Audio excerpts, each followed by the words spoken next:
18th, Monday, 2025. It is 7:30 p.m. I am calling to order the Town of Mount Airy Planning Commission meeting.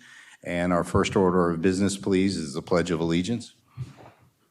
I pledge allegiance to the flag of the United States of America, to the republic for which it stands, one nation, under God, indivisible, with liberty and justice for all. And as always, I welcome those who have taken the time this evening to come and join us here in the Town Hall chambers, and also to those that are following tonight's commission meeting via the live stream from the Carroll Media Center. And thanks to the Carroll Media Center for that capability. I also want to add a welcome to our new commission council liaison officer, the newly sworn in Mr. Sean Kelly. To my right and your left over here, Mr. Kelly recently elected to town council and was assigned to us by the mayor with council approval for being our liaison to the council. And just a little background, all of the town's volunteer commissions have such a council liaison to partner with them as we do the business of the town. And so again, a hearty welcome to Sean. It's a big job here, and so I'm gonna say in advance, we appreciate all the lifting you can help put a shoulder in to get the job done for the town, so.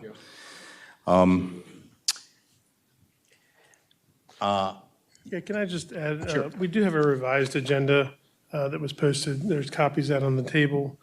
There was an item that was removed from the agenda, which is item number 9. The property was posted. And just wanted to say that starting off.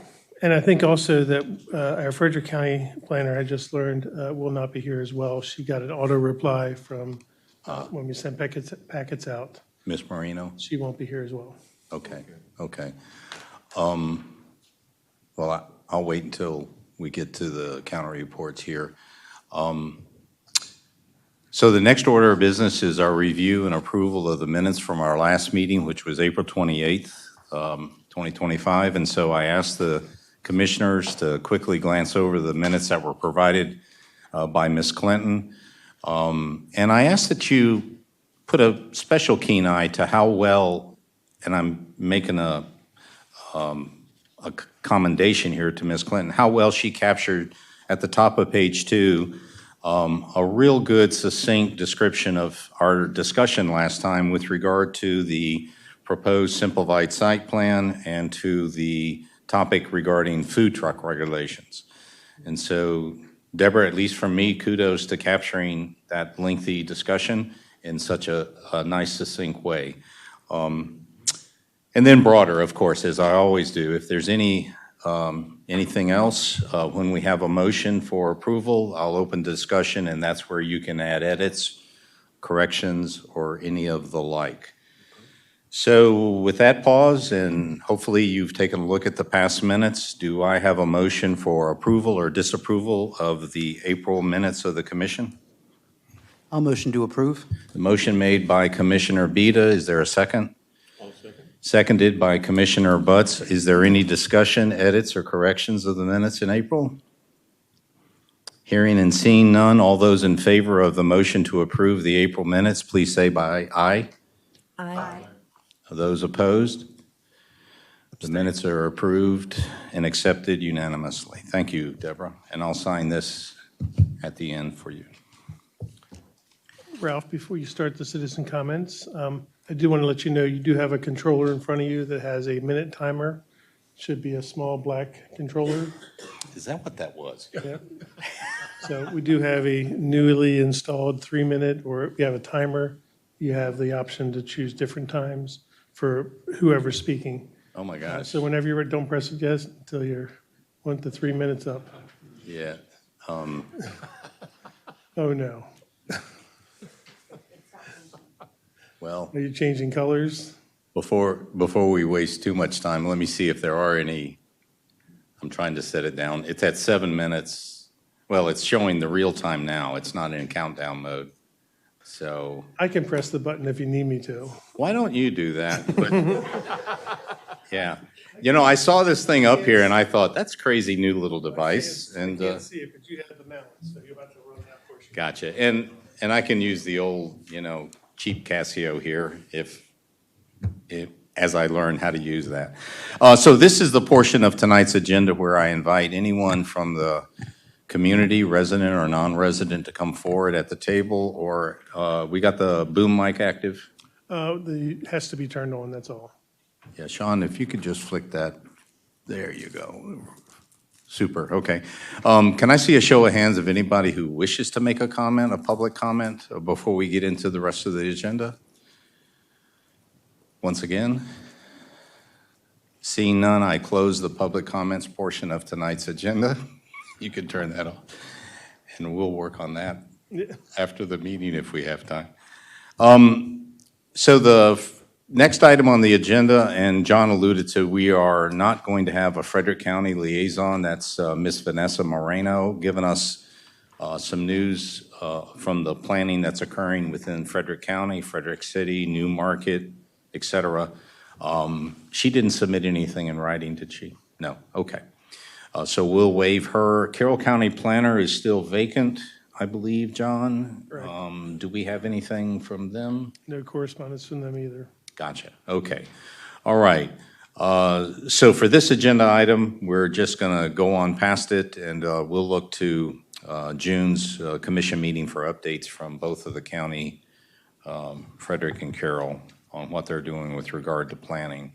I will make a quick footnote here, and that is I believe I speak for much of the commissioners that we're very keen on Frederick County's housing pipeline that is now going to show 1,010 dwelling units going in just to our west near the town of New Market.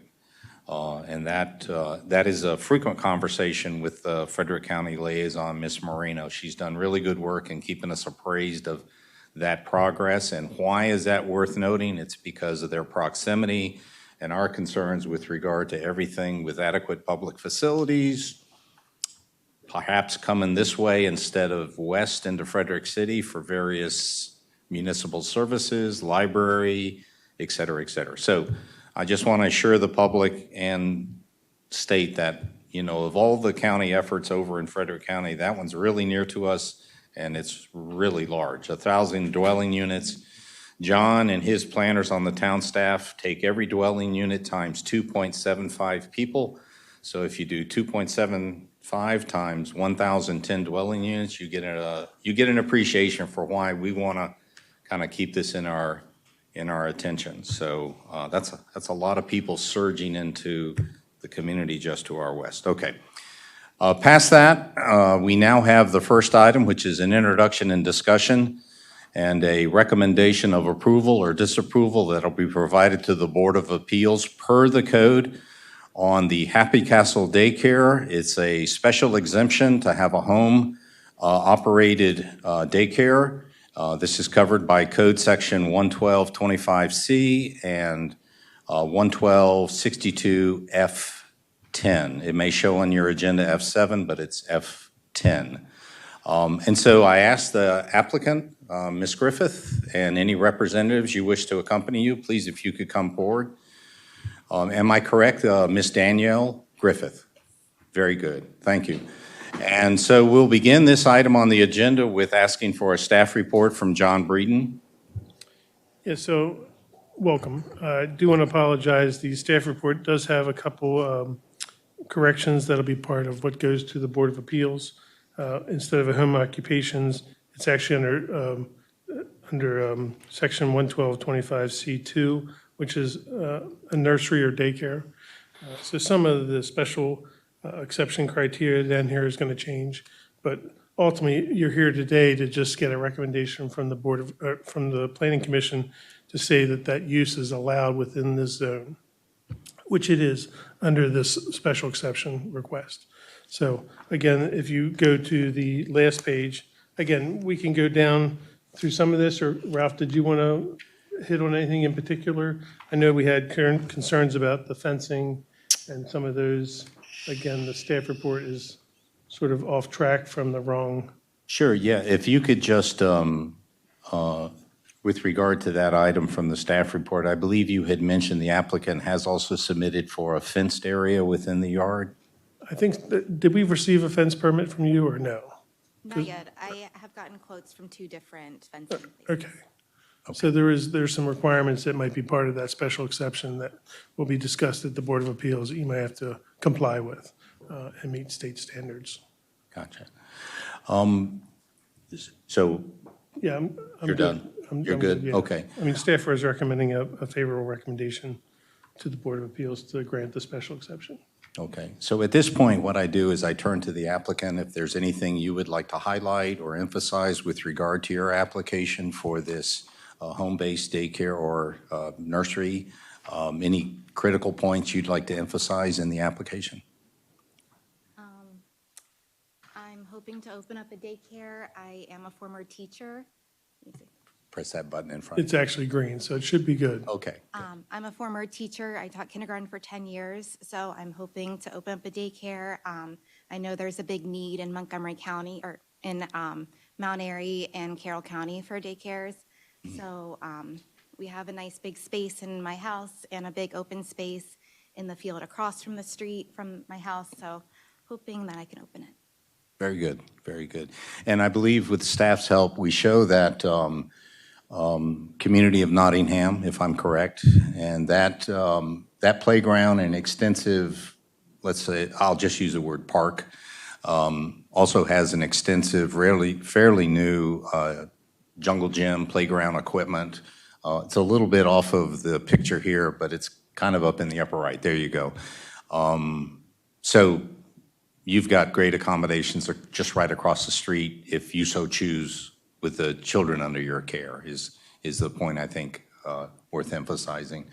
And so with that, as I usually do, I turn to the other commissioners if you have any questions for Ms. Griffith regarding her applications. Any questions? I just had a question about the fencing. What type of fencing were you putting in? Because I could see the pools next to it, so that's why. Yes, both neighbors have a fence, so we've gotten quotes to get the same fencing that they have to match theirs. Okay. So the people behind us have a fence, we just have to fill in 3 different spaces. Okay. And it's not non-climbable? It's wrought iron. It's wrought iron, yeah. Okay. Any other commissioner questions? Thanks for coming, Danielle. So when you're talking about the fencing, obviously the pool's there, we don't want the little ones to go falling in there, right?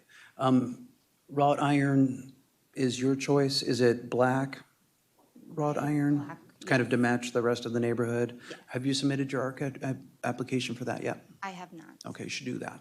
Okay. Just do it so that way you, while you're working with vendors to decide on a price for it, you have that approved and you're able to go ahead with it for your daycare. I would recommend getting a land survey, just to make sure you're not on anybody else's property, even though you're butting the fence up against the back in that process. So yeah, send it over to, I think it's Claggett that runs the Yes. the homeowner association. Okay, my only other question for you is, I know that in the HOA docs, there is a certain amount of home daycares that are allowed in the neighborhood. Obviously, I don't think we've met that threshold. Otherwise, I would just ask Allison Meter at Claggett about that, just to make sure you're not either over that threshold or not. It's definitely something needed for just our neighborhood. I'm sure you'll be able to fill it with just the neighbors in the neighborhood, and that'll be full for you.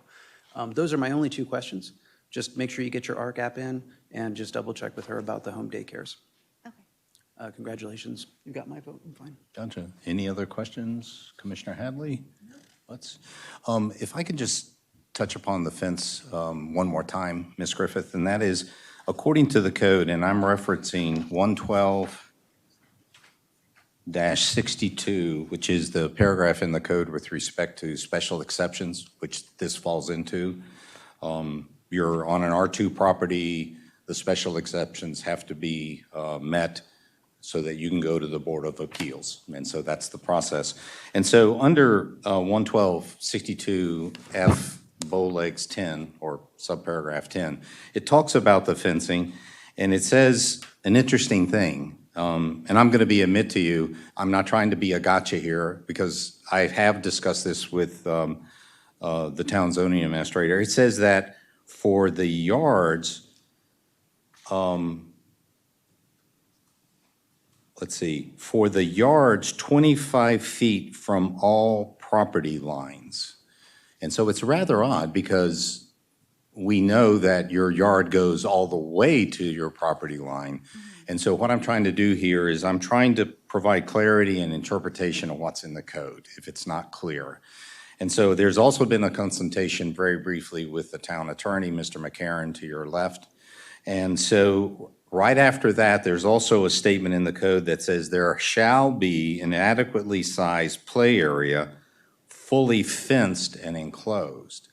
So if you put the two together, it sounds like there has to be an outside play area for the children, and I believe you are estimating 8 children max. Is that correct? Gotcha. And so there's nothing in the code that gives us anything other than adequately sized. And so if I may bring up that point and kind of trail on Commissioner Beta's recommendation is, I believe when you go before the Board of Appeal, you may want to have good answers as to the size of the outside play area. And my point being, if you've put in for a fence that normally for homeowners goes where? On the property lines, right? This code says if you want to operate a daycare, that fenced enclosed area has to be 25 feet from the property line. Am I interpreting that right, Mr. McCarron? Right. So I just mentioned that because if you apply for and succeed in putting in a fence along the property line, you still need now a fenced area 25 feet away from adjacent property lines that's fully enclosed for just the children's outside activities. John, that's how you read the code? That's correct. Okay. And so, did you want to make a comment? Is that on all 3 sides? Another good question. And so it says in the code that the sides of the enclosed area have to be at least 25 feet from the current surveyed property line. So when you say all 3 sides, I don't think it dictates that it has to be necessarily attached to the rear of the house, like to the patio, or you know what I'm saying in that case. It just says that it has to have a separate fenced, fully enclosed area that is kind of a subset of the yard and at least 25 feet from the adjacent property lines. We speculated on why that's in the code. We're kind of thinking in terms of a child wouldn't want to go all the way to your property fence and encounter maybe a dog on the other side. Do you follow what I'm saying? Right. So they're trying to put that buffer in there for, I think, primarily the safety of the children, but that's just me trying to interpret the town code. Okay. So again, I think all the advice from Commissioner Beta is sound with those little notes that I've just added on. It's not just a property line fence. It's also a separate enclosed area for safe daycare activities outside. Do the commissioners follow what I'm helping here? Does that make sense to you? Gotcha. And ultimately, I think that decision could also be made at the Board of Appeals case. If you need to do some type of a slight variance or something, you might be able to negotiate that. I'm not sure if that's true, Tom. I'm not sure about that, but I would also add that I believe this to also be a requirement of the state to obtain. So I believe that this requirement maps what the state requires in order to get licensure. Okay. One last try from the commissioners. If not, because this is a home-based daycare, I also invite if there's anyone here, adjacent properties that wish to get up and speak with respect to the applicants operating a daycare. Seeing none, I close the public comment on this agenda item, and I think now it's fair to ask for a motion from the commissioners. And keep in mind, the motion has to be a recommendation for approval to go to the Board of Appeals or a recommendation of disapproval. If you recommend approval and wish to place conditions, I think that were kind of raised by Commissioner Beta, then I think that would be appropriate. So opening up for a motion with respect to this application. I also move. Motion. Yeah. You going to make the motion? Well, I was. Are you getting in I was front of me? supporting it. No, no. Oh, okay. No. He I don't raised wanna- his I hand. don't want to steal any thunder here. Yeah, he's going to make the I'm making motion. any Okay. thunder over this side. Second that, of course. Go ahead, Commissioner Beta. I'll make a motion to approve the case number MA-BOA-2025-01 for the home-based daycare business under the applicant Danielle Griffith, site location 1810 Castle Green Circle, Mount Airy, Maryland, with the exceptions of the plat survey and the fencing, and also just verifying these 25-foot stipulations in the zoning code. And the conversation with the HOA's officer, Allison Meter, about the home-based daycare. And that's it. Anyone else? I'm good. Is there a second for that motion? I'll second. Commissioner Butt second is, and if I can, I'm opening to discussion. If I could offer that we're recommending approval to the Board of Appeals. Just a slight modification. I offer that to the motioner. Is that acceptable? That's acceptable. Great. And in lieu of with the exceptions phraseology, with the conditions that they meet, the HOA Architectural Review Committee, ARC, submission for the fencing. Fencing, yes. Gotcha. That Okay. meets the guidelines of the architectural guidelines for the neighborhood. Okay. And we've modified the initial motion that was seconded, so we now need to get a second on the new revised motion. Is there a second on the new revised motion? Commissioner Hadley seconds. I'll second, yeah. Commissioner Hadley seconds the revised motion using the words recommend approval and the conditions of regarding the fence. All those in favor of the motion to recommend approval for this home-based daycare with the conditions stated, please say aye. Aye. Any opposed? Congratulations, Ms. Griffith. The recommended approval will go forward now to the Board of Appeals from the Planning Commission. Thank you. Thank you. Our next order of business, and I'm going to try to move rather quickly tonight because we do have a full agenda, so apologies up front if I do get a bit fast here. We're going to now have the introduction and discussion of the Hair Impressions Boutique Edition. And so the applicant, is it Miss Deanna? Deanna Clever. Deanna, thank you. And your representative? I'm Mike Taylor, the architect working with Deanna. Very good. Welcome to you both here, and we'll begin with the staff report regarding your application. Yeah, thank you. Again, this is 102 East Ridgeville Boulevard, Hair Impressions. They're trying to do a boutique addition. The zoning is community commercial. The existing use is a hair salon. Again, they did submit this proposal.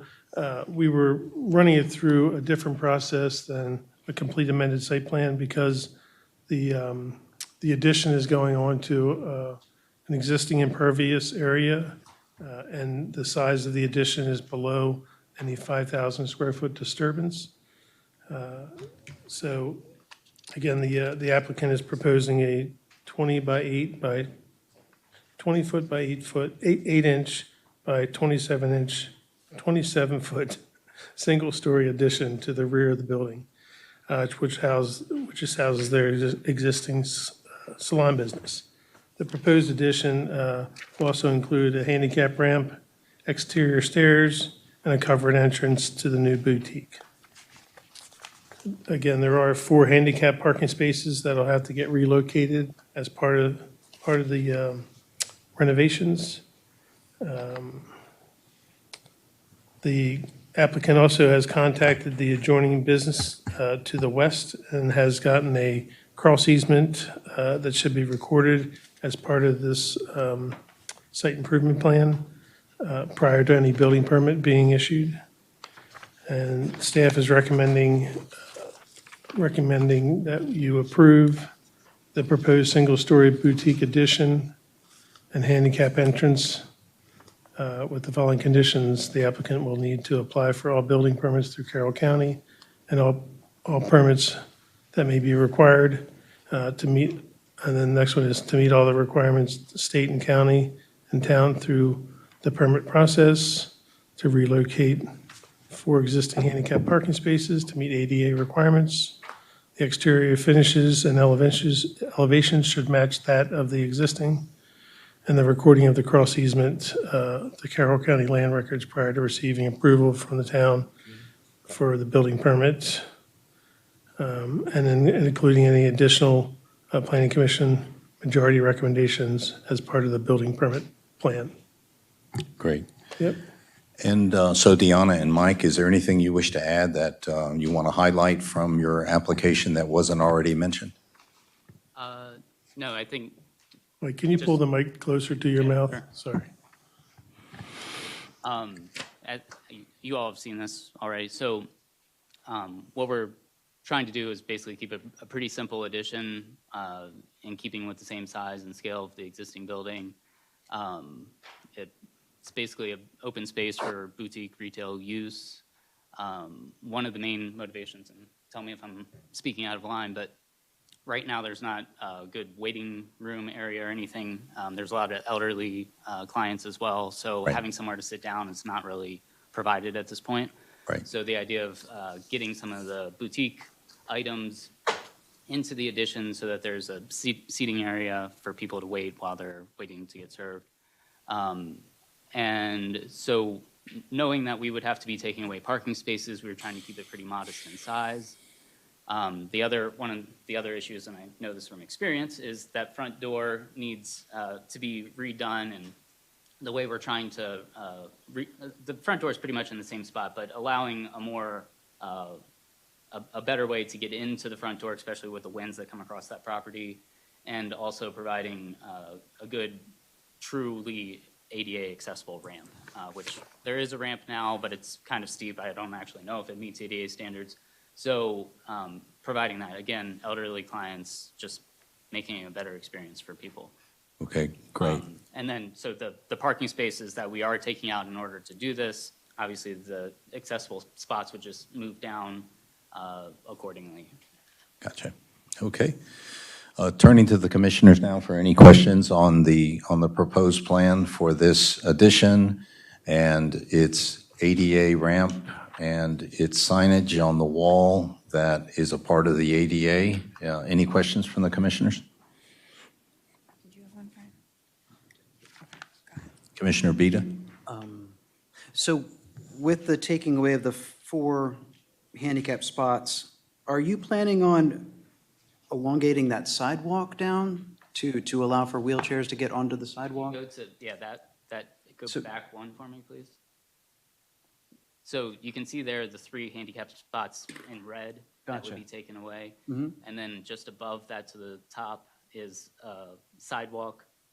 There's an existing sidewalk that goes out to the front on that side. I don't think it's used very much, right? But it is the way to get from the parking lot up to the ramp as Okay. well. So we would be extending that down to the new ramp and stair front space, and then that would be the connecting sidewalk over to the funeral home parking lot as well, if there was ever any overflow parking needs for either property. Okay. So, And the blue signs, are they the parking for hair impressions, those blue signs that are in front of the spots? Photos? Yeah, from the Yes, photos? those are the. Okay, gotcha. So you're essentially just taking those first couple of spots and everything that will still remain yours and just moves down a little bit. All right. Any other questions from the commissioners? I don't have any questions, but I just wanted to commend you for the coordination with the adjacent business owner, the funeral home, for coordinating the shared use of both parking lots because I see that as just very good business, small businesses working together on Ridgeville Boulevard. So I'm sincere about that. I also commend you for, my understanding is you do have senior clients, and so your efforts to kind of make and accommodate them having an easier entrance, an entrance that's now covered, I think, under the new design. Is that accurate? Yeah. So on both accounts, designing it. I think it makes wonderful sense with regard to your business. Is there a motion I'm sorry, is there any further discussion with regard to this application for an addition and ADA compliant remodeling for hair impressions? If not, I'll make the motion that the Planning Commission approve the proposed single-story boutique addition and handicap entrance addition with the following conditions. The applicant would need to apply for all building permits through Carroll County for all permits that may be required to meet all the, number two, to meet all the requirements of the state, county, and town through the permit process. And just a brief pause here. After we vote on your application, it now goes into the hands of the town zoning administrator for the issuance of all permitting, construction, et cetera. Third, to relocate the 4 existing handicap parking spots further down in your lot to meet the ADA requirements. The exterior finishes, number 4, to be, the exterior finishes and elevations should match the existing building, of course. And then finally, record the cross-access easement that you have with the adjacent business, the funeral home, with Carroll County Land Records prior to receiving approval from the town for this building permit. So get that recorded and then come to John afterwards to get the permitting process rolling. So that's a rather lengthy motion. I hope you followed with me. I won't repeat it. Is there a second? I'll second. Commissioner Hadley seconds it. Is there any further discussion with regard to the recommendation for, the approval and the conditions behind that approval? Hearing no further discussion, all those in favor of the motion with the conditions expressed, please say aye. Aye. Aye. Any opposed? The motion for approval is unanimous. Congratulations. Thank you so much. Thank you, Deanna. Mike.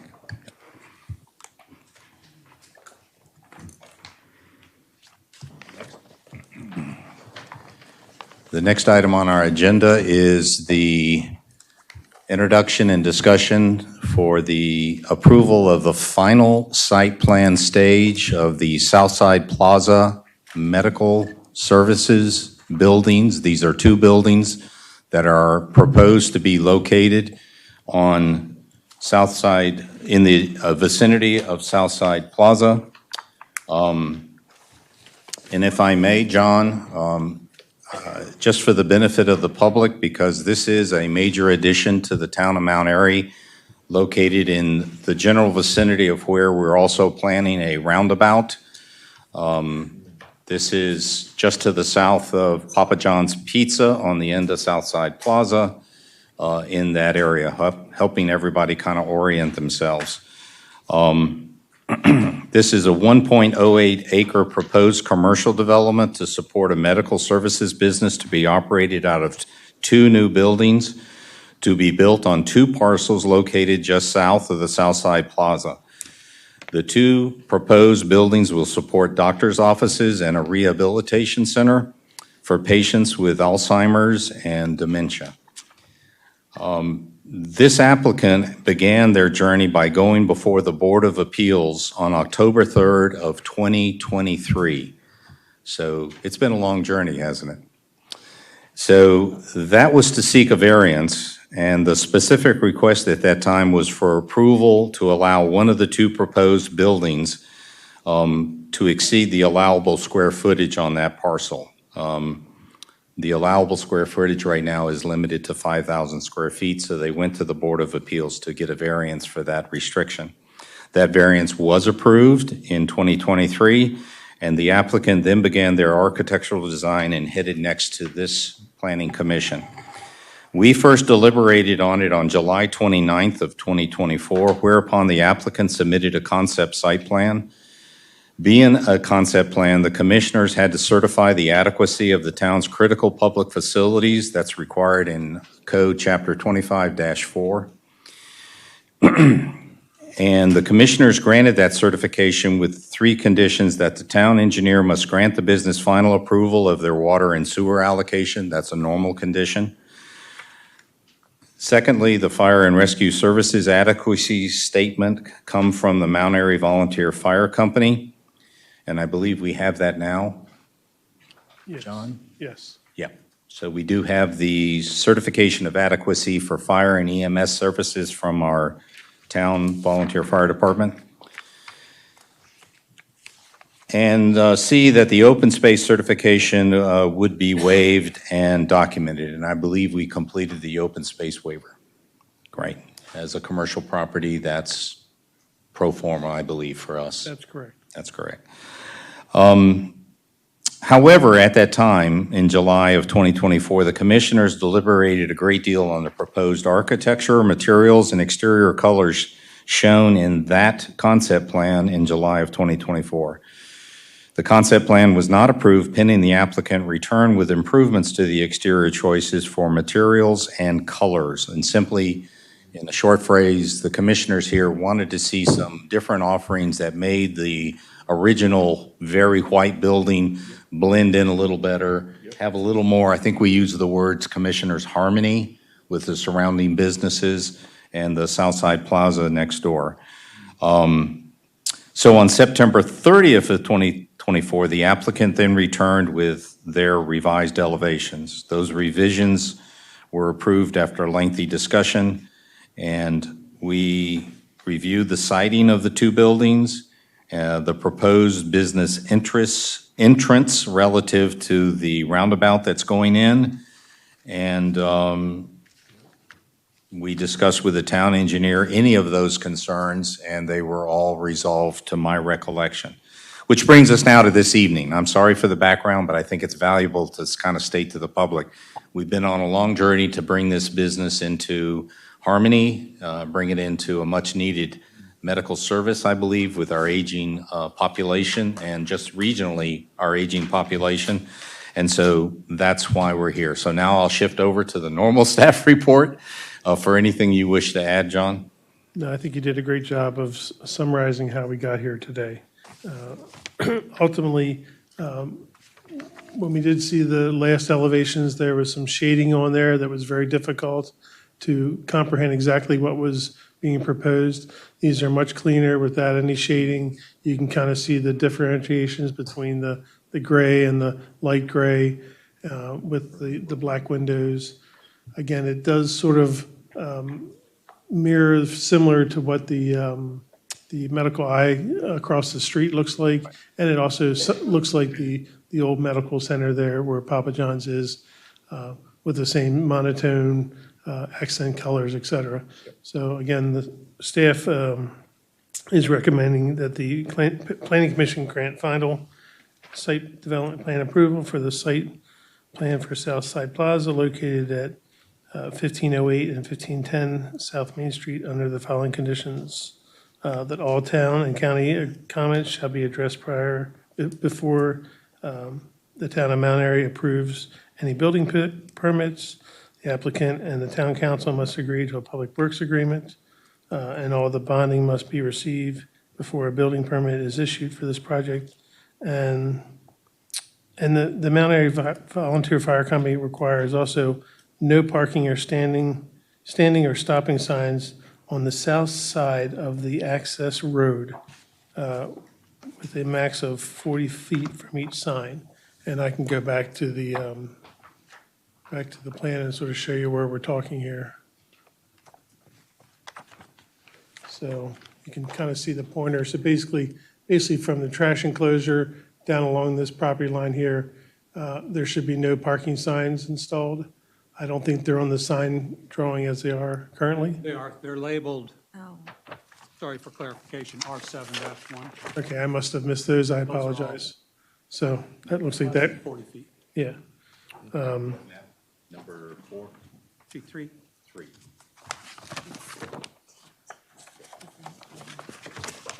Because again, it inhibits the abilities for people to have free flowing and also restricts the amount of how somebody would be backing out or pulling out of the parking spots. And then one of the other comments, the Mount Airy Volunteer Fire Company requires the fire protection engineer final approval and installation of a sprinkler and standpipe and fire department connection on the front of the building if required. And that's it. Okay, thank you, John. And again, my apologies, if I could just ask you to introduce yourselves for the record. Ron Thompson, Vanmar Associates. With me tonight, Clark Schaefer, attorney for Dr. O'Keefe. Dr. O'Keefe is, Oh, there we are. Yep. Well, He was afraid to come up to the table. welcome all three of you, especially Dr. Thomason. So thank you for coming again tonight. And again, it's been a long journey. Let's see if we can take it home smartly. so just to comment on the conditions, the parking signs are on the plan. We striped in front of the no parking striping and letters on the pavement, so the fire department can turn around with an ambulance there. And as part of a building permit, they would be dealing with fire protection, the nozzle on the front of the building. We've sized in our design a larger water line into the utility room so that, if required, sprinklers could be added. But that's a building permit. When they go through the building permit, they have to work through the fire code with that. So you're asking not to have that as a part of the I'm condition just of approvals? explaining, Okay, the fire protection shouldn't be part of a site plan approval because we've got the elements on there for it.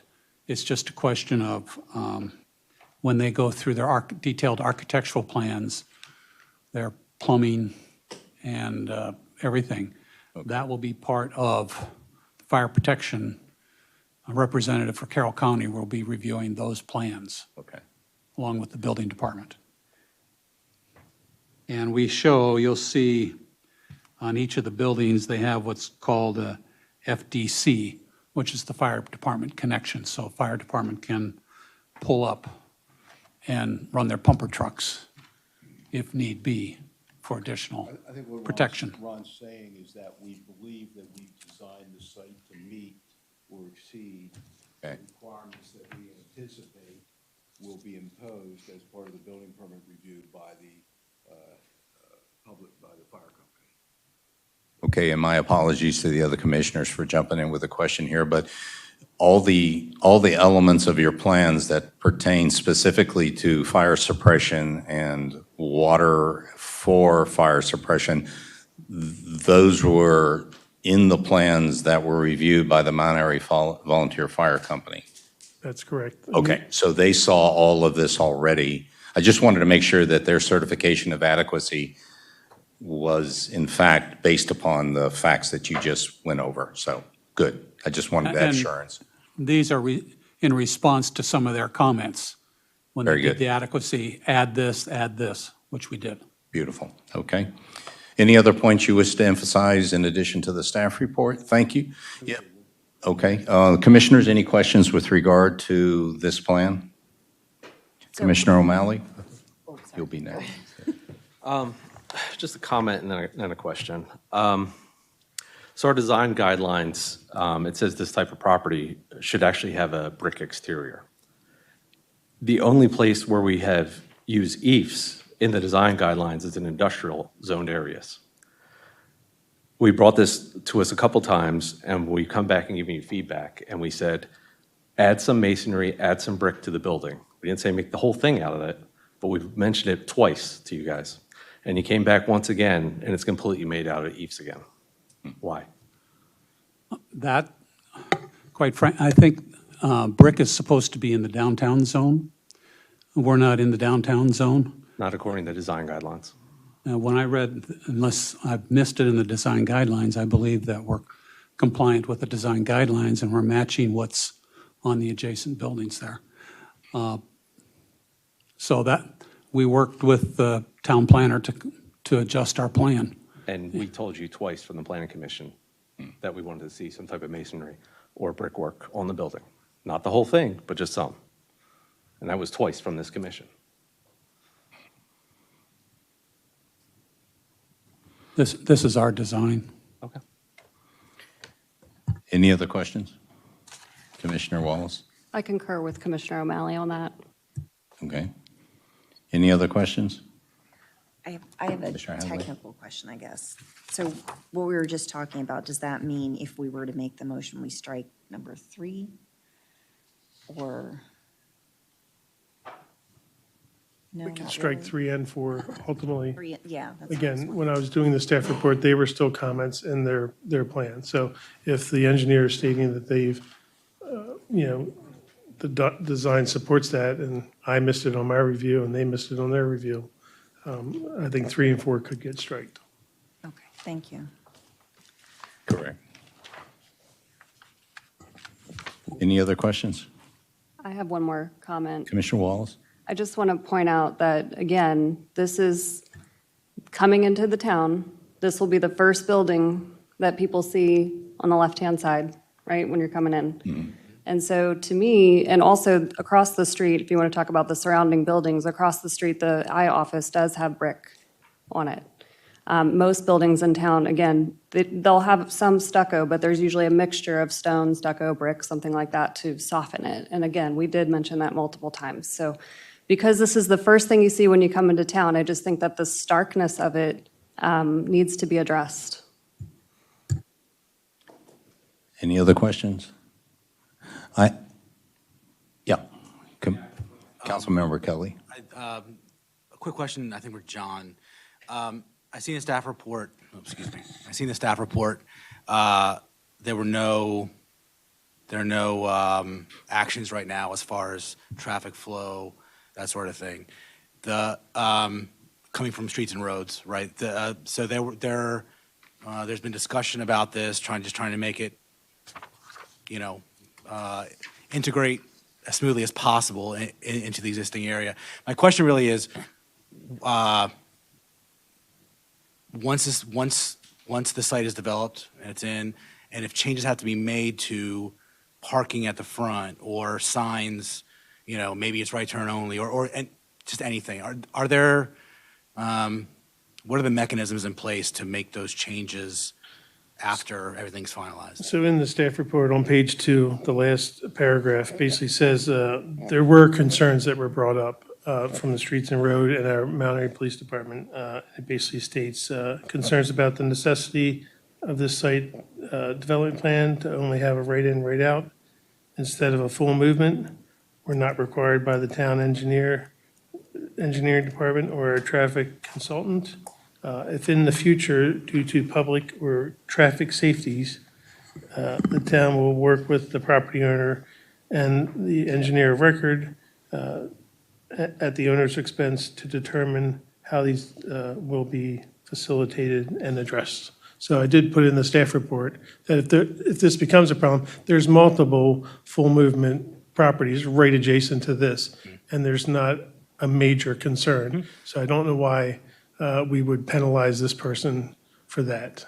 Okay. No, well, it's not really penalty, it's more for safety, but so I'm just asking, it would be in reaction. There's no 3, 6, 12-month reevaluation of things built in? No. No? Okay. No. Okay, thank you. Commissioner Wallace. Question on Building B. Why is the panel on the left side of the roof one height and on the other side there is no panel? If you look at south elevation of Building B, I think they have a panel up there to hide mechanical equipment. okay, but on the other building it's symmetrical. And so I was just wondering why on Building B it was not. I mean, it's just a little bit different. It's the way the architect designed it is all I can say.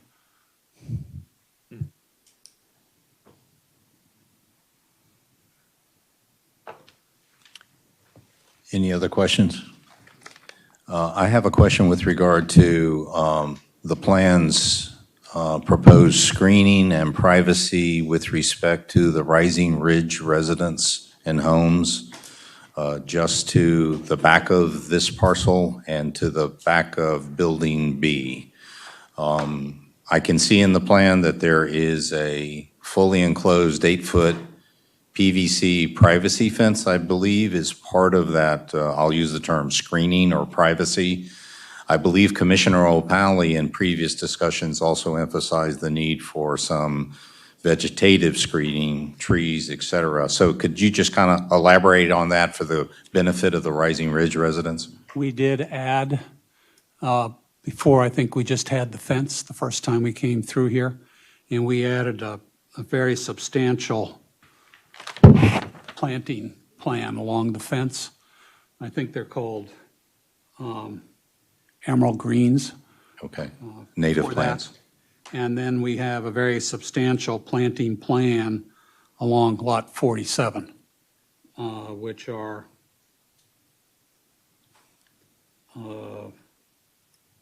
those are eastern red cedar. Right. We went and we had the discussion that we had, we try to work that we always have native species. Right. But we had the discussion with the Planning Commission that because of the white PVC, we had to have something very compact, otherwise you'll be pushing out the fence before it's all said and done. So that's why you have that along that road back there. Okay, and to the south, I'm going to use the phrase, to the parking lot side, I believe the two adjacent residents there are zoned limited commercial, if I'm correct? That's correct. And those homes are currently, I believe, rented, or that there are residents in them? Residential use, yes. Right, and so you've got, did I hear you say you have a rather abundant screening for You their? look, we have sugar maples going in all along Okay, that property line. but no fence? No fence, nothing Okay, was just- asked for. It was asked because that's zoned residential in the rear. That's why the fence is there. I am, okay. And That's never going to change. An LC to the south, gotcha, okay.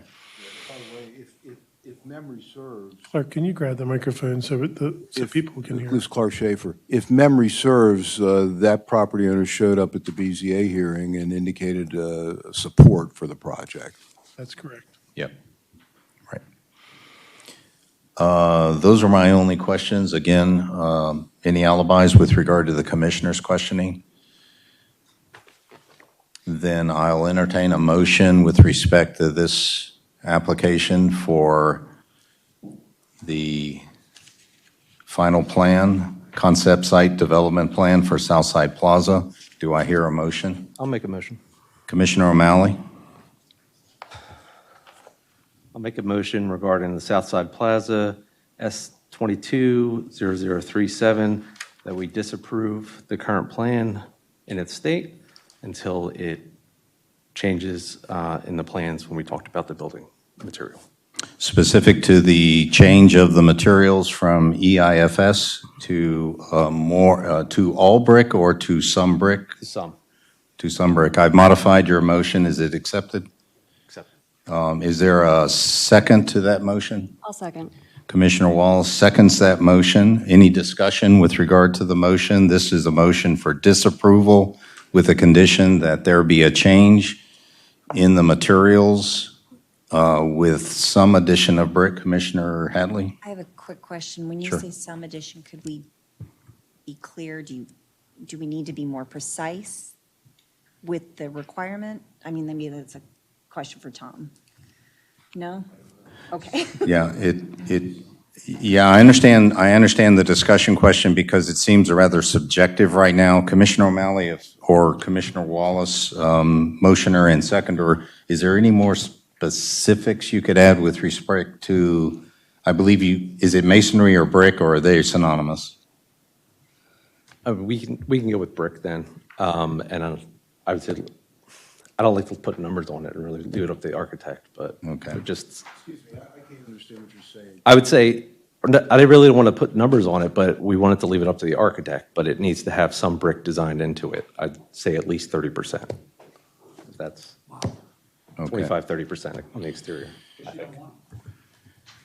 Okay, so the motion now has been amended further to include the condition that the elevations replace, and I'm kind of asking a question here, Commissioner O'Malley, that we replace the current amount of EIFS panels with approximately 30% brick? I would say at least 25%. Okay, 25% brick. Is that revision acceptable in your motion? Is there a second to that revision? The revision is that we are going to replace some of the proposed EIFS panels with a least or approximately, let me use that word, with approximately 25%, At least. at least 25% brick. Is there a second to that revision? Can I recommend an amendment? Whenever it's procedurally appropriate. So let me, this is where Tom gives me the hard look. So I did a revision on the minute. Once it's seconded, then I can open that new motion to further discussion, and you can introduce an amendment, and I think we're up to 3 amendments now. So do I have a second on the revision that I just stated? And then I'll open for discussion and amendment. I'll second. Okay, Commissioner Wallace seconds the second revision. Open for discussion and further amendment. Commissioner Wallace? My recommendation is to go to the original, which was to not specify a percentage. I think that should be up to the architect. All we were asking for was to follow the town design guidelines. And I don't think we should be specifying percentage, because I think that there are many things that can be done on a building that can soften it without having to take up, a quarter of it plus. So I think that following the design guidelines would be appropriate. Okay, so Commissioner Wallace has further revised the current motion to change the words that and help me on this, guys, I'm tracking with you, that we recommend disapproval under the condition that the architect and the applicant replace the EIFS panels. Ralph, no, I don't want to say. Some amount? I don't want to say that we're replacing the EIFS panels, because that's the primary structure of the building or the facade of the building. And you can put brick, stone, et cetera, facades on top of that. Okay. So I don't want to get into the technical details of replacing stucco. I just think that there needs to be an element of brick Okay. or some sort of brick or stone to soften that exterior. Okay, along with the EIFS, along with it. The building is primarily EIFS to begin with, so it's going to have that. The majority of it is going to be that. So disapproved with the condition that the architect resubmit a design that has some element of brick. Or stone, or something that follows the town's design guidelines. Okay. Need a second on the amendment? Didn't he second his own thing, or? No. That's wrong. Do you accept the amendment? That's where I am. I do, that was Okay. Yeah, you're the motioner. So you accept the amendment. Is there a second on the amendment from Commissioner Wallace? If there's no second, then it goes back to the previous motion. Can I second my own amendment? No, No, Okay. I'm just trying to keep track of everything, so. I am too. Okay. We're back to brick, stone, but no number. Yeah, so where we were with the motion is that Commissioner O'Malley asked that the design now come back to us with at least 25% brick added into the design. Is that correct? No, we've modified it. Right, I'm saying that was your original. Then the percentage amount was amended or recommended change to not have a specific amount, but that for the elevation to follow the design guidelines with some brick added in to the building design. That's correct. So that's the amendment. You accepted that into the new revised motion. I now need a second on that revised motion. Is there a second on that revision from Commissioner Wallace that was accepted by Commissioner O'Malley? If there's no second on that revision from Commissioner Wallace, we revert back to the motion that was seconded, which is a 25% roughly component of brick added into the new architecture. Is there a second on the amendment from Commissioner Wallace? Hearing none, we are back to the motion which is on the table of we have a mix of at least 25% brick added into the design of the building. And that was seconded. And so any further discussion? Just a minute. Any further discussion? Okay, hearing none, the motion is, and Commissioner O'Malley, check me if I get this wrong. Commissioner O'Malley has a motion that is going to recommend disapproval of the concept final plan for, concept site development plan for Southside Plaza, file S220037, with the condition that they return with designs that have at least 25% brick added to the exterior. Point of order before you vote. I'm sorry, you can't call a point of order. I'll let the attorney call it. Wait, may we be heard before you vote? I want to get through this motion, Mr. Schaefer, because it's kind of doing flips. So I'm not sure you're consistent with the code. That's why we want to talk about it. So I understand, right? But a point of order can only be called by these commissioners, please. So that motion is now rephrased. All those in favor of that motion, please signify by saying aye. I need a voice. Aye. All those opposed to the motion that I just read, signify by nay. Nay. Nay. We did not have the motion passed. We are now back to the beginning, which is I will now entertain any other motion with respect to this application. Yeah, I think Commissioner it's Hadley? best we start over. That we are indeed starting over. We need to Yeah. start over on this one. So again, is there a motion with respect to this application? Well, I have a question for Tom real quick. Do we have to do a motion or should we? Because there's been a lot of back and forth. A motion hasn't been made, and I'll open the dais here for further discussion. Okay, because I'm just wondering, do they need to say what they need to say to, before we make another? It's up to me. motion? It's Herb, sorry. Chair. It's up to me. Sorry, Ralph. Yeah.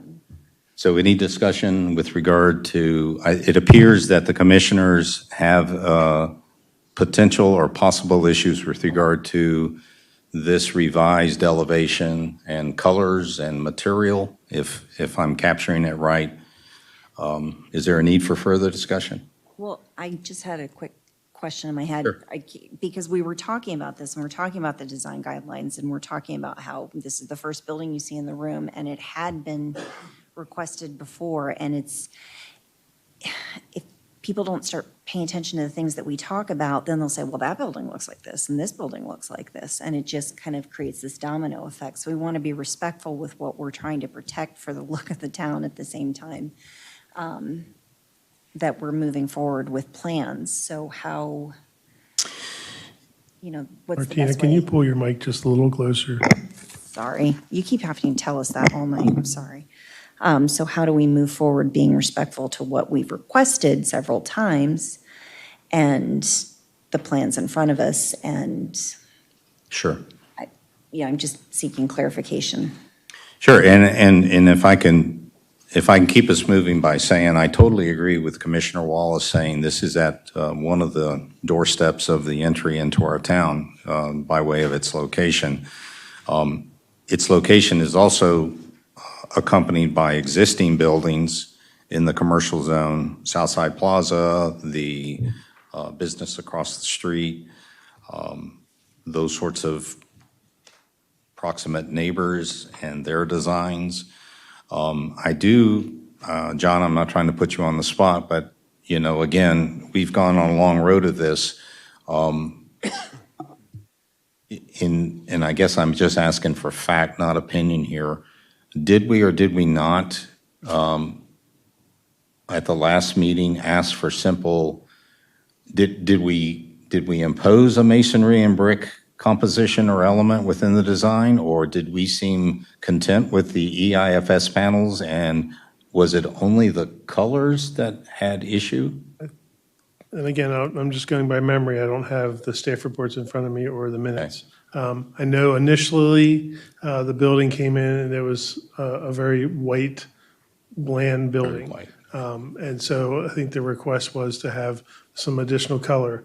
There was communications about some form of masonry. I don't know if we ever agreed to that finally when they left. I can't remember that exactly. Okay. But I know that the intentions were to create, it looks like Ron might have some minutes or something in front of you, I don't know.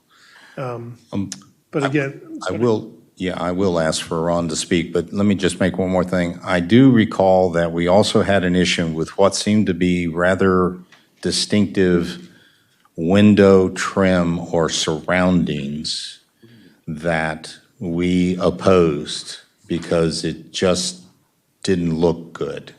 Am I tracking on that particular element that we asked for them to remove? Well, I think it was the shading was the part. The shading, Because when okay. they had shading in there, Okay. it kind of changed the colors of some of the different materials. And again, I know that, like even on the backside of Building A, the north elevation, lower left-hand side, middle, that you couldn't really see the different tones in the paneling, where this is more, it shows some differentiations between the two panels. But Okay. I can't remember exactly what the outcome of that. And Mr. Thompson, Mr. Schaefer, be patient with me here. I'm trying to put a really good wire brush to this so we can, get to a conclusion here. And I believe in our color discussion last time, July of '24, we also stressed that the colors had to be in harmony with those adjacent buildings. Correct, To get away from the stark white, correct? correct. Okay.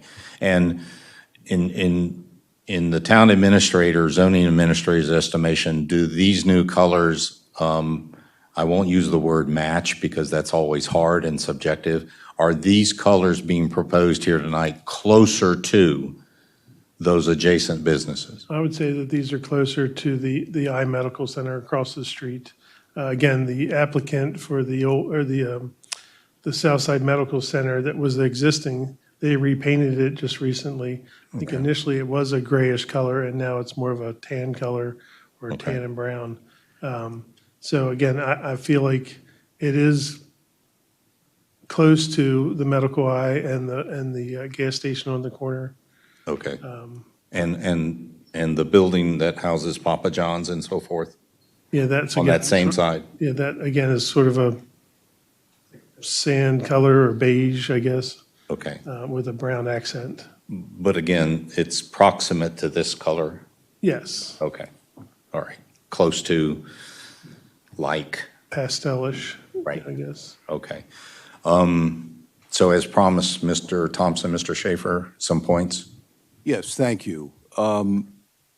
We believe we have moved toward, if not satisfied, the brick situation. Now, brick is an all or nothing. There's no brick. Some people want brick, okay? I think it's important to recognize that when a government is imposing or requiring conditions for a development in their town, that the things that they're requiring need to be reasonably related to the health, safety, and welfare of the community. And this has been a long time. I've been doing this for a while, and I've thought about this issue a lot. And things like traffic and sight distance and setbacks and things that are in the ordinance are very clearly related to the health, safety, welfare. You don't meet sight distance, you got accident problems. You don't meet setbacks, you violated the setback, you're too close to your neighbor, those kind of things. But I think and I hope, I'd suggest to you that the discussion that just took place up here is illustrative of the difficulty of defining these aesthetic requirements. You think it looks not good enough? We think it looks good enough.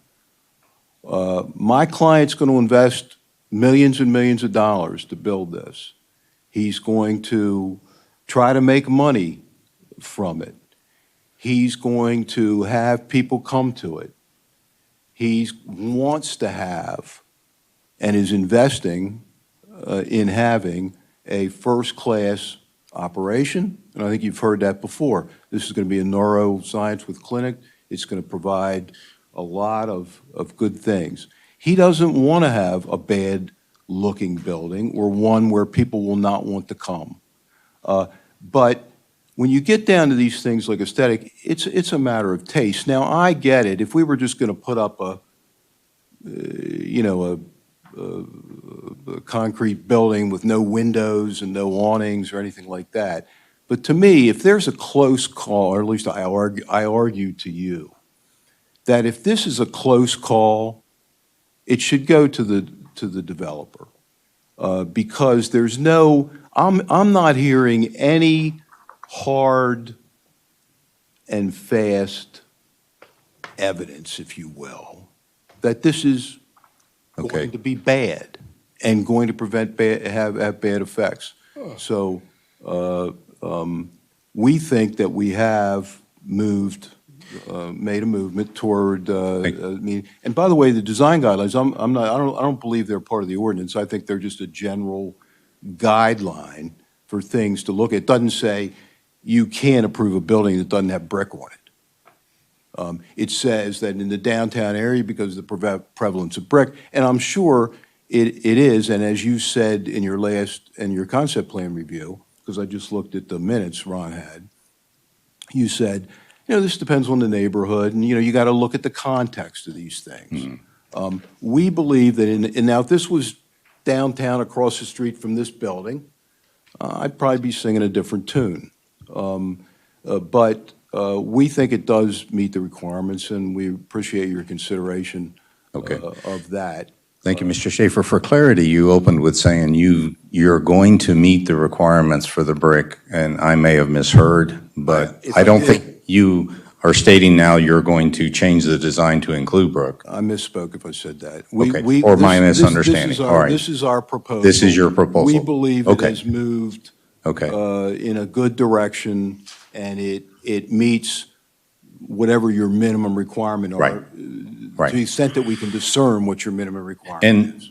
And to another comment you made, and I just have to say this because we're responsible to the town, and that is, I would modify your statement as to it falls on the developer. I honestly believe that accountability for bad choices of our building designs, colors, et cetera, falls on this planning commission. And so it's no doubt falls on you, but that's why we're having this discussion here tonight, because I think the good citizens expect us to apply as good aesthetics as we can with any design.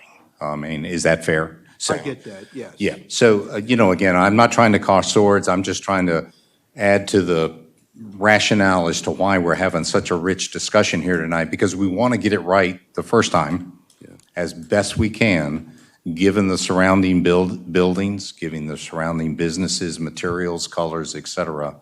And I keep going back. We've had a long discussion and journey on this, right?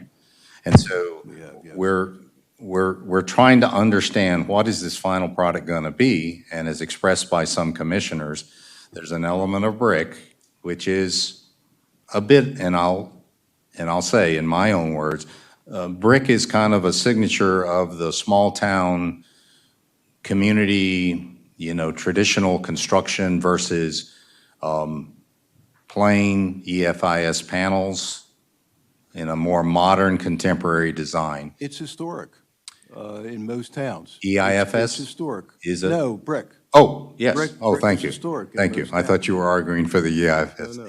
Yeah. So you're kind of arguing for the brick element. In downtown, and I'm in Westminster, and I just did a guy bought a building in Westminster across the street from from where the city offices are. Understood. And it's brick. It's undeniable. And he wanted It's to a trait. and he wanted to paint it. And some people said, you don't paint it. And so I get and they said, hey, there's other brick buildings, and they ended up letting them paint it. Right. But I understand the town's interest. I don't mean to say that I do not understand the town's interest in having a nice-looking and not letting people put in developments that are going to be, when you're talking about ugly, whatever that means. I understand. Okay, Mr. Thompson, quick, if you could. I'll just be quick. When I go through in doing a design, I look at the site plan requirements in the town code, and I follow those. Two things. We met with the town planner, the owner, and the architect to work out a softening of the white in what you see here today. We're not an MXD, MXU, where we do a pattern book and you comment on the architecture. Okay. That's actually not an element of site plan approval. We think that we have gone and worked with the town to do this. Now, in terms of everybody talks about, this is the viewpoint coming in. The viewpoint coming into the town of Mount Airy, Chick-fil-A, McDonald's, a commercial center, then you get to our building, you get to the eye doctor, and then you get to the gas station. So we think that we are matching into it, and that's what your staff, which you approved for the meeting minutes, that we match the surrounding character of the neighborhood. We think that we have done that, and all that we're simply asking is that we have site plan approval to move this important project forward for the seniors in the town of Mount Airy. Can I say one thing, Ralph? Sure, John. So if you look at the landscape plan, again, it has very little road frontage in comparison to the depth of the lot. And if you look at it, it does have trees in front of it, trees to the south side of it. And again, you have this is that Comcast parcel that we did a surround around that control center. This has vegetation all along this as well. So the buildings itself are going to be somewhat shielded from most all directions. Again, you have a very small road frontage that access the property. And again, there will be some, again, they aren't evergreens, but they are deciduous trees along the front of the property, sort of shielding the building. Understood, John. And John, I have a question for you, and if Mr. Quinn needs to chirp up, then you're certainly welcome also, and that is a quick, simple question. Immediately to the north of this proposed site is Southside Plaza, Papa John's, et cetera, correct? That's correct. I've asked you already if the proposed colors of this two-building proposal are close to. I think the answer was yes. Yes. My question is there any brick or masonry component of the Southside Plaza shopping area immediately to its north? It is made with split-faced CMU block. So it is a block building. So it's basically a cinder block building that has a split face. So it's a rough textured to that structure. Right. So I'm going to shift back to Commissioner O'Malley and Commissioner Wall. Is that what you're speaking of, that type of material? I don't think so. That wasn't. It was some type of masonry or veneer or something like that. And I would like to point out that McDonald's and Chick-fil-A are brick. Yeah. Yeah, when we're talking about all the commercial buildings that are surrounding it, they're all solid brick. Okay. But I get what you're saying, John. As the trees mature, there's going to be a lot of greenery sort of, I guess, not hiding the building, but because people need to see where it is to go in, but it's going to, there's a lot more greenery than the other ones. I think part of it is too, that is all new buildings, our design guidelines, they're supposed to be, it's not just downtown zone, they're supposed to be brick in a commercial zone. This is commercial zone. So we're recommending it. We weren't even telling them that the whole thing has to be brick. We're saying some of it has to be masonry. So we're trying to give them some leeway. And the fact that we've asked them multiple times to do something and they came back and did nothing shows the respect for this commission. Okay. I object to that comment, and I will object loudly If I'm out of order, I'm out of order. But we Mr. came back Thompson. and met with the town representatives and worked on this. To tell me that is disrespectful and untruthful. Okay, Mr. Thompson. We just haven't been back to you in between. Now, maybe that's, I mean, I guess we could have asked for a special meeting or something to review architecturals. Okay. But we didn't. We thought, so we just haven't been back to you. It's not that we haven't been back, and we did respond to your comments, but as you point out, you said brick, and we don't have brick. That's true. Okay, thank you, Mr. Schaefer. So where are we right now? And where we are right now is we have a proposed concept plan for this development. We have entertained motions that have been Actually, seconded. It's actually the final plan. I'm sorry, final plan, thank you. And we have had motions, we had amended motions, revised motion. It appears that the central issue here is the composition of the building. I'm going to just keep it simple, okay?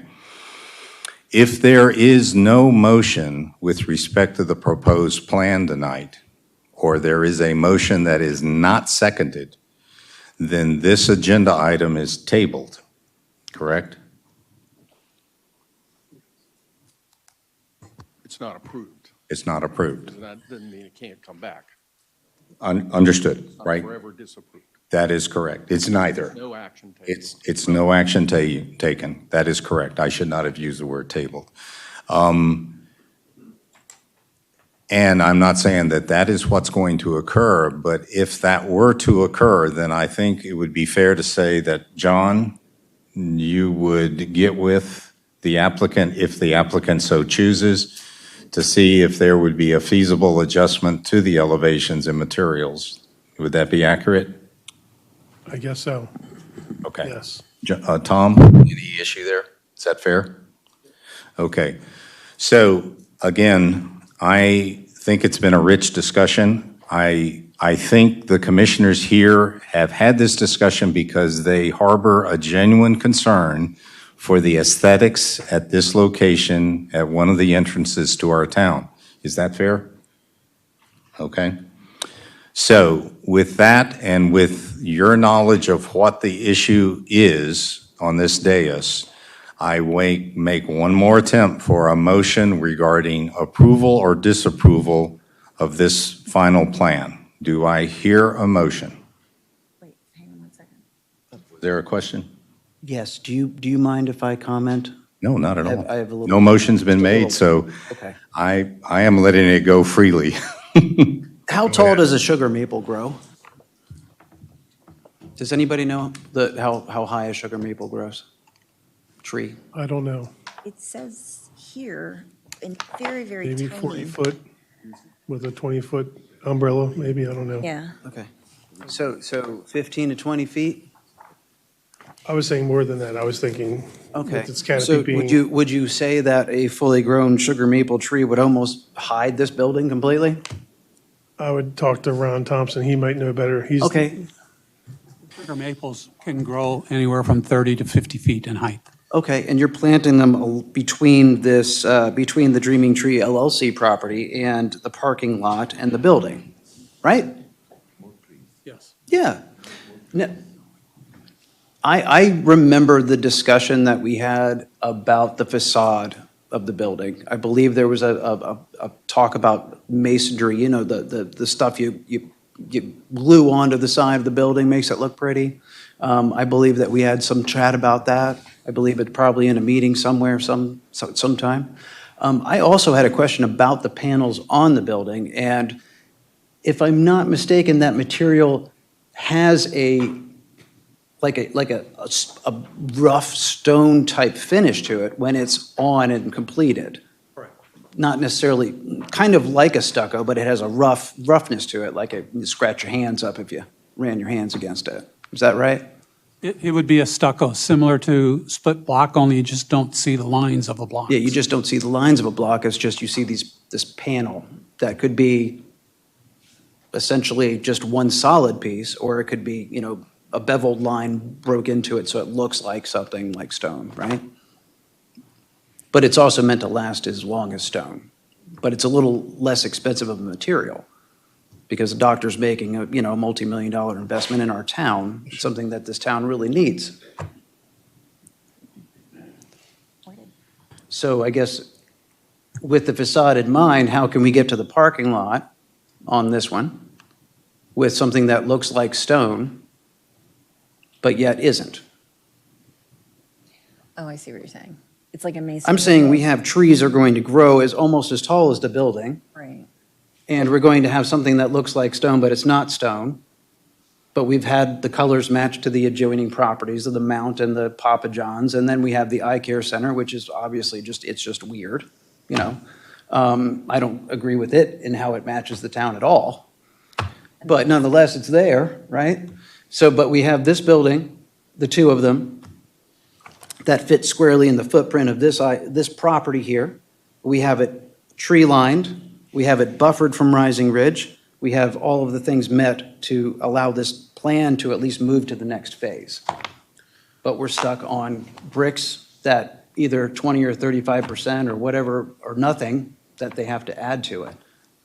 So how do we take the concept from these panels that look like brick and make them look more like brick so it appeases this particular And I project? think I have an answer to that, that we could actually put in some type of a scabbard or some type of relief in these panels. So Right, it's you just can not a put big reliefs flat in the panel. panels. It's That's right. it looks like marble or something Yes. like that. It has like 3x5, notches inside the finish. Right, Which exactly. would create that kind of really, it almost looks, if you look at the building A at the top, and I can zoom in, but I don't know if we're gonna be able to see it. But you can see that like with the finished floor line there, or top of ceiling, it kind of divides the panels up a little bit. Like above the window, it's divided in two. I think having those architectural relief lines might simulate that somewhat. If that's what you're trying to get to. Yeah, it's just. That's where I'm hard trying to get to. see on a drawing like that. Yeah. We can agree to that. Okay. Now, that being, I think I understand what that is, but I think you do, right? What they're talking about there? I don't understand what you're talking about. Commissioner Wallace. I don't understand what we're agreeing to at the, So, I'm going to paint you a picture and get you in the parking lot with all of us. So this building looks like a plain, flat-sided nothingness with windows arched in it, right? The panels that they use to put this together can be etched to make it look like there's brick or stone or whatever we want it to be in a beveled format, so it looks like it's bricks. right, I think that's sort of what I was referring Right. to earlier when I was talking about you can add facades, but again, I would leave that to the architect to Right, prepare. but I with don't think this, that's- the way that it is, you can add an additional look to it, the way it is, so that it looks like brick. So we can add that as a condition of approval. Yeah, we can Is add that it what as a you're saying? condition of approval, and, 6 months out of the year, you're not even going to see the building once the maples are grown. You can actually see in the architectural plan score lines of the panels. It's not a flat, Right, uniform surface. If you look on, they've got lines dividing them up over windows and everything else in there. So kind of, you can see a line here, but I think what Mr. Beater's talking about is, we have a rectangle here, maybe there should be, additional relief lines in the larger panels instead of one every 8 feet. Maybe they need to be every 3 feet or 4 feet, creating almost like a. a cinder blocky beveled edge. Right. Does that make sense? So it looks like cinder blocks? So it looks like we're doing brick, but we're not? But it looks like we are? Yeah, that's a question. That's an architectural question. So Yeah. is that feasible and doable to get that appearance? I believe, and that's a civil engineer that watches buildings, but that when people put there are two ways of obtaining a brick-looking type stone, I don't use the word brick. A stone-looking is, you can either just have stone in front of, attached to the panels, or when they spray with the stucco, then they etch in a pattern that looks like And when you, type of stone. and simply because I'm Joe Tempeg, when you say etch, there is a relief, there is a score That's what I mean, is in the panel. got a line in. to Gotcha. look like, Okay. Or I should say. Like, inline. like Lines. mortar joint Yeah, they're like. basically Yeah, fake joints. correct. Okay. Ralph, I think either way, I don't think we're going to solve it here. I think it would require another, Yeah, I'm getting there. Thank you. Yeah, I'm getting there.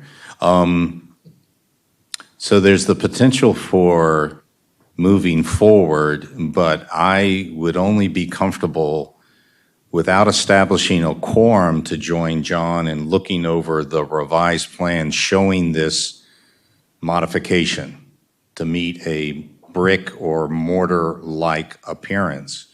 John, and I'm just being straight up, would it be appropriate that at least two of the commissioners join you in the review of whatever may be revised to show that new elevation, new facade? Would that be amenable to you as a zoning administrator? Yeah, I mean, that's whatever you choose for me to do, if that's what you want, and Okay. unless you wanted to come back to the commission. And Just again, the elevations, either way. yeah, that would essentially be my request is more eyes on the target because of how rich this discussion is and how the concern is very high as to how that final building looks. So do the commissioners track with what I'm applying here? Because once, I shouldn't be presumptive, if it goes past our approval, it's in your hands. Correct. And in your hands means any plan revisions in accordance with this discussion. And I'm simply adding that we could invite at least two, no more, not four. Right. That's a quorum. That would be inappropriate. But at least two, we could go to three. You could throw me in that bag. Okay. I know of two right now that would be ideal to look that over with you on that review. And so to Mr. Schaefer and Mr. Thompson, I'm trying to get the lemonade out of lemons here, if you follow what I'm trying to say. Yeah, I think I do that. I'm hoping that we're going to go to a final site plan approval. I'll just speak to myself. A final site plan approval with a condition that the final architecture be reviewed by the town planner and number of planning commission members to be settled and then incorporated in the record drawings. I'm crafting the words in my cranium right now. Mr. Schaefer, please keep it short. Yeah, if it were me wordsmithing it, I would say the architectural drawings will be revised to reflect some brick/stone accents via scoring, and then will be submitted to the town zoning administrator, who Right. will consult with, as, whatever your, as part of the review. I like your words, but I'm into the end result, not so much how you do it.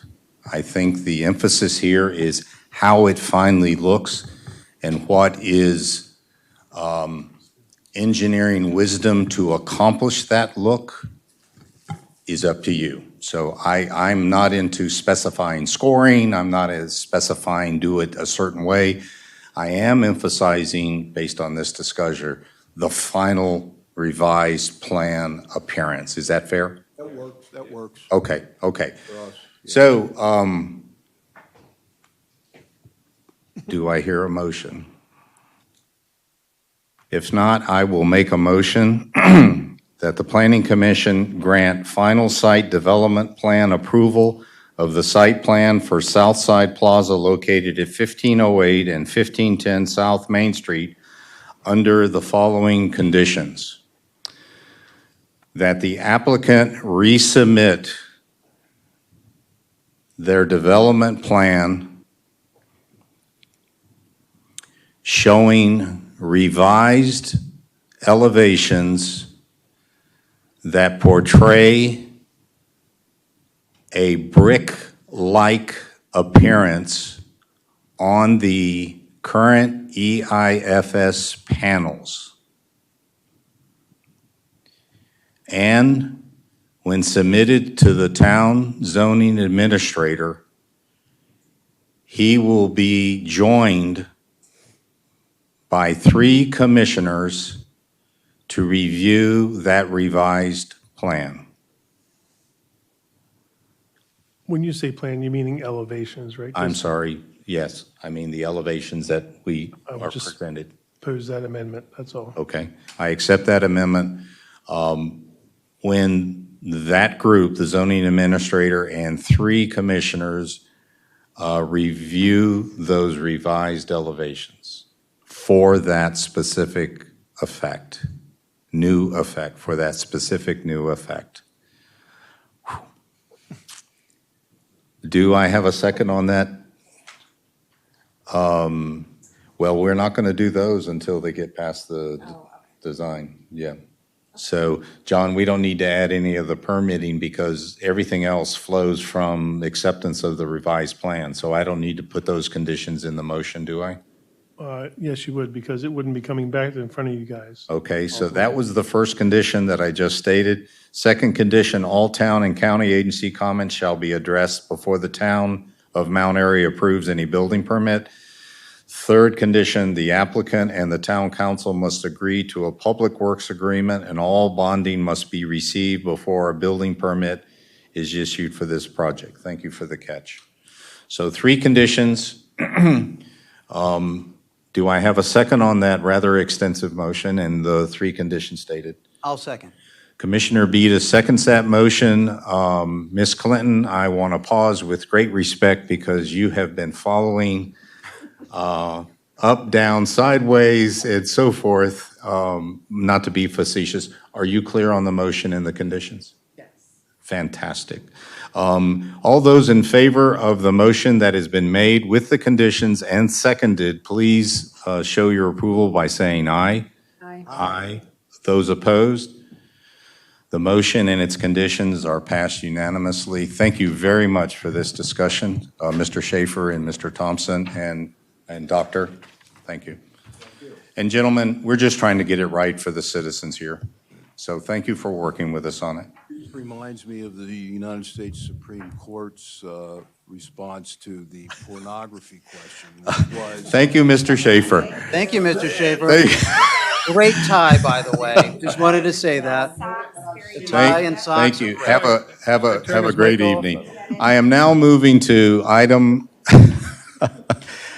number 8 on the agenda, which is introduction and discussion for possible approval of the concept site plan for the King Sports Construction LLC request. This is documented as S-22-0036. This pertains to the approval of the concept site development plan to be located at Lot 15C of the Twin Arch Business Park. The address is 2310 Backacre Circle. And so I believe representing the applicant, again, Mr. Thompson, correct? Welcome again. Anyone else joining you from We the... are John and Christina King, the owners of the property. Mr. and Mrs. King, thank you for coming tonight. Either one of you, if you like, are welcome to join, or you are fine there. After the previous discussion, I think I don't they're know, afraid to you get to think the he wants to table. come sit down next to you? Again, sincere welcome. And if you do choose to speak, you're welcome to go to the boom mic. If it is on, I'm not sure, or come to the table. It should Okay, still be on. gotcha. Now zipping right along, John, have you got time for the staff report very quickly? Yeah, no worries. Again, this is in front of you for concept site plan approval for Lot 15C, which is a, let me switch to that as well here, one second.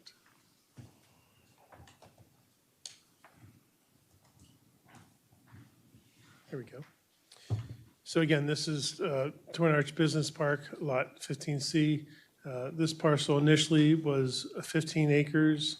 Portions of it have been subdivided off in many different directions. As part of this subdivision, there, in the future, if this concept plan gets approved, they'll be working towards deeding a 7+ acre parcel to the town of Mount Airy for open space, excluding the pond. But this parcel, this portion of Lot 15C is showing a flex office building space that's being proposed with new movement and new pavement around the whole facility and additional parking to support the flex use space that's being proposed. Currently, this building here has been erected. This is the one that you might remember that came in front of you guys, where they had demolished a building. They had to initiate a site plan to be allowed to erect the building that the steel was currently on the ground. This is that building that was required for them to move forward with, which allowed them to erect that warehouse building on the Lot 15C, or I guess it was 15A at that point in time. Again, it is S22-0036. It's a site development plan. Again, this is the parcel for 15C is 6.999 acres. This parcel currently does have a turf recycling approved business that's operating out of this lower building currently. And the applicant is using the site for that purpose in compliance with the Board of Appeals case that they received approval for. There was also an above-ground fuel storage tank area that was also approved by the town. Again, the applicant is requesting a concept plan approval for the multi-use building they're erecting on the property. There were existing structures on the property that are being reused currently for the turf recycling business. If you remember also, we had a monument sign and an entrance sign for the business, King Sports, with a plaque honoring the late Doc Full at the entrance of the new proposed building. And again, this is a industrially zoned lot. It has received all the APFO certifications. I did receive the one from the pending from the fire and rescue. We did receive an adequate facility certification, and I have copies of that if you need to see them. So that came in. Again, we got the final copy in last week. So it was my fault. I think it was on my desk somewhere that I didn't give it to Deborah to file. So I did find that. So again, they've meet all the APFO requirements ultimately. So again, the staff is recommending approval of or granting conditional approval of the concept site development plan for Lot 15C, Twin Arch Business Park, Section 4 for King Sports Construction with the following 5 conditions of approval. That all town and county comments are addressed before final approval is granted or any grading permit is approved or signed off by the town staff. Providing all legal documents, easements, PWAs, and bonding before any grading or building permit is approved.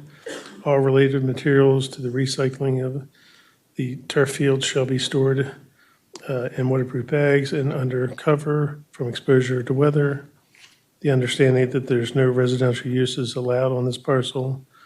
That all existing wells, septic systems must be abandoned, capped, and inspected by the Carroll County Health Department, providing the town of Mount Airy with the report of a licensed well driller and the Carroll County Health Department. The owner must provide the town with the phase, and again, this is part of the subdivision, which will be coming next, providing the phase 1 certification for the portion of Lot 15 to be deeded to the town before final site development plan is granted approval on Lot 15C. And again, the last one has been taken care of, so that we can strike the last condition of approval. The staff report went out prior to finding that letter, so I apologize. Mr. Thompson and Mr. and Mrs. King, are there any points you'd like to emphasize that weren't covered in the staff report very quickly? Very quickly, we're glad we can finally be at this point. We met last September 2024. It's taken now to finally get the fire department APFO approval. That's been the thing holding us up. Okay. So moving from concept plan to finalizing a final site design. Okay.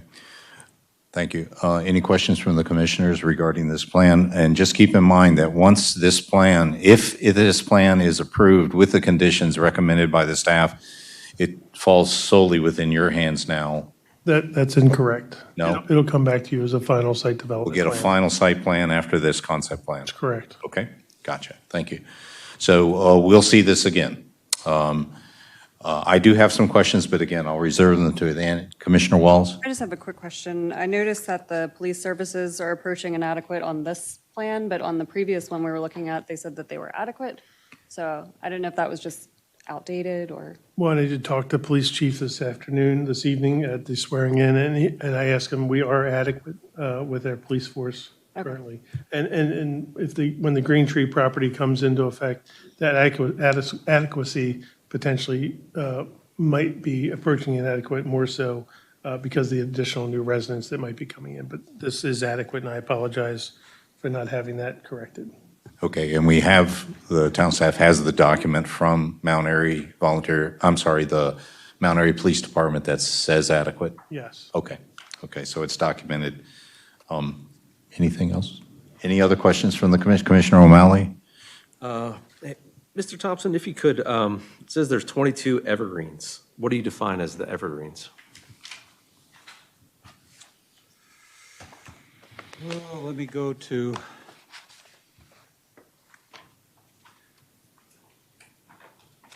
It may have been all of the Leland cypress that were planted out along the roadway there and behind building what's now 8. You can see that on the monitor here is where they're located, he's talking about. There are 44 of them. Okay. But I can only count Mount Airy code 2 to 1 for planting units. Okay, so those are already planted? Yes. Okay, I just wanted a clarification if you're putting those in there or not, because it just says evergreen, so. Yeah. That could be a lot of things. Pardon? That could be a lot of You have things. to pull your mic. I think they are probably Leland cypress more than likely.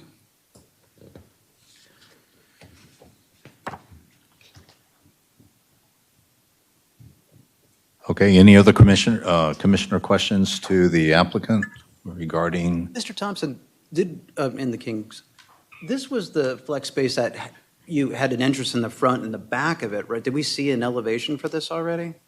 Or is this? So this plan does show elevations, but it doesn't show color elevations. Oh, okay, gotcha. All right. You did I have. feel like I remember seeing this particular outline before.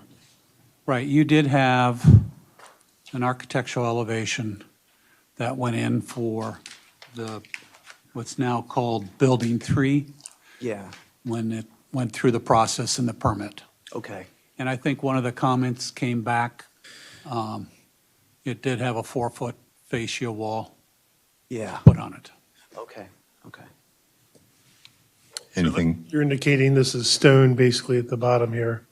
Yeah, I thought that was like a cinder block with the steel and then the roof and. Yeah, it says split block CMU. Okay, any other questions, Commissioner Vita?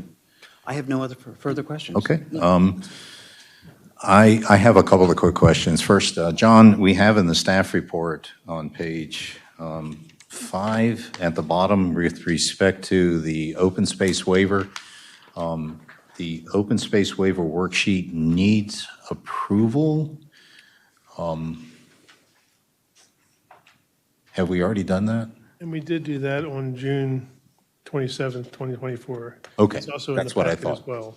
Okay, so we don't have that step here tonight. That's true. Okay, So that's, Gotcha. that's been granted by the planning commission. correct. So all of the 25-5, 25-4 APFO certifications and waivers have been completed. Yes. Okay, great. And we've also, I believe, completed 25-4 B, C, and D with regard to financial stability and environmental matters. I believe we did that. Correct. Correct, All of okay. that. With a statement from you, Van Mar, with respect to that compliance. Great. Okay, with that out of the way, if I could ask you to take a look quickly at sheet 2 of the maps. It's a real simple question, and that has to do with a footnote, Mr. Thompson. And it's respect to, right now, the aesthetics around that corner, there's a chain link fence with fabric, black fabric, I believe, that is kind of shielding from viewing into the property. And you make in your note here that it's going to be removed, not only the fabric, but the chain link fence will be relocated. Could you just elaborate on that? I'm just trying to understand, the black fabric is gonna transition to something else? I'm not quite sure yet, to Okay. be truthfully honest, and we have to have that discussion. I think that we're finding the fabric blows away. Right. And it becomes a maintenance headache. Right. Now, the fence has to be, the existing fence has to be relocated as part of the approved Lot 14C. Right, when you cut the parcels, yep, Right, so you'll see the old fence line okay, on there, cutting right through the middle of Lot now 14C. And okay. we have to bring it up to the property line and around so that there is it now will sit on the property line between 15 and 14. Is it too early to say that new fence will be, again, another chain link fence? You've already told me you're not sure of where it's going to go. I think they'll be relocating the fence that they have there. I see, okay. What the final Privacy element, is it going to be? needs to be determined. There are things that now you can, instead of fabric, you can put the slats in, or people are taking and attaching a muted screen. Sure. That's in large panels to it, so it doesn't blow away. Yeah, if Ms. King wanted to maybe comment on that? Yes, Ron, we've already replaced this fabric with the slotting, so the screen is there. Gotcha. Okay, fantastic. And I only bring it up because it is a visual element. I mean, we talked tonight a great deal about visual elements. And I know that when we did the Verizon flag property over by Southside Plaza, we stipulated that their new chain link fence have the slats, correct? Right, and those slats actually had an evergreen element to it, so Okay. when you drive by, it's very hard to see that site now. Correct. I don't know if anybody's driven by and looked at it, because It's almost camouflage. it looks like camouflage. It blends in with everything. Yep. Would the revised fence location and slat material be a necessary element of the final site plan fidelity? I mean, I think we should iron it out. I know when I drove out there to put a sign up for the rezoning of Lot 73, I noticed that the material or fabric or slats only went up a part of the way up the driveway. I didn't see that it was extending down the length of the chain link fence, and I don't know if that's the intent ultimately, and maybe they were installing it at that point, I don't know. Right. But as far as perhaps a condition in any motion, we would want to address that final fence appearance as you now put it on the new parcel line is where I'm getting at. Particularly if they're not blocked by future buildings. If you've got a fence that sits behind, like Lot 14 will have a large building sitting on it, Okay, You won't see anything behind there. yeah.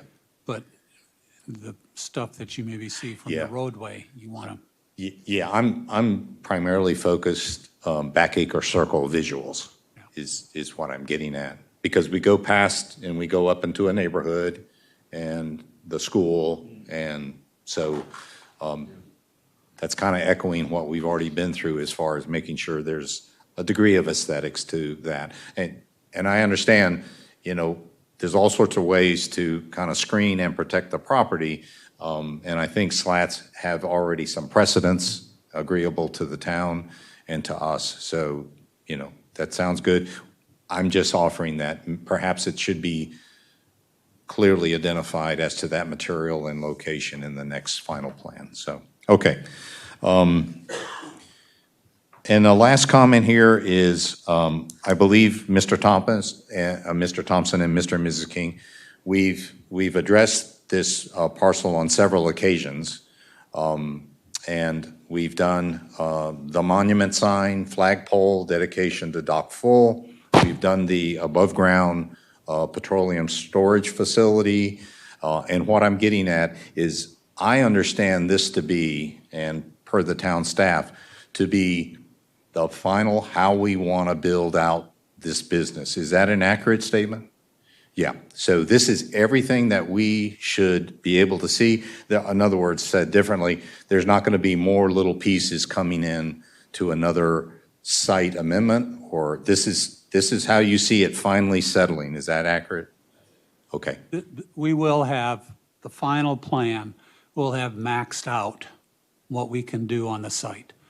Maxed out Right. primarily because of parking requirements and stormwater management requirements. Just can't build anymore.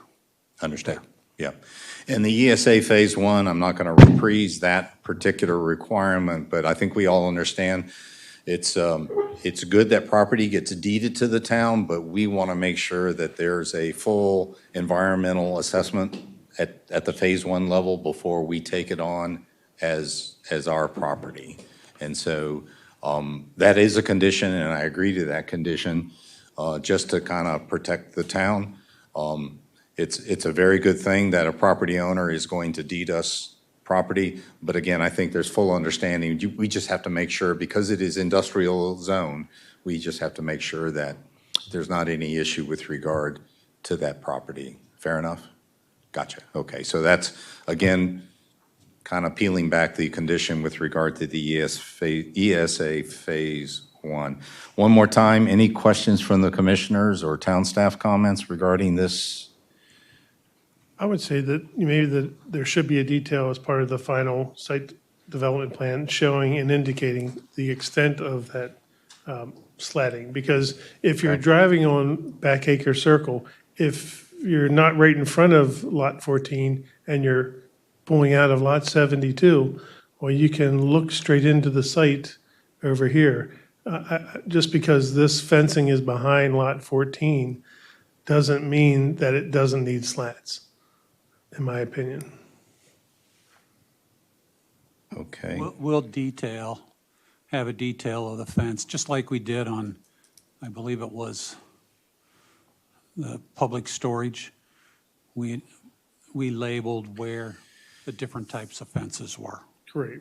Correct. We extended that 150 feet back where it basically abutted the railroad easement.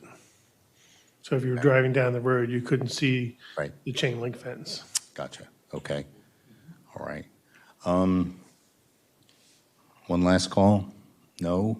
Okay. I'll entertain a motion with respect to this application for approval or disapproval of the concept site plan for Lot 15C at Twin Arch Business Park, Section 4.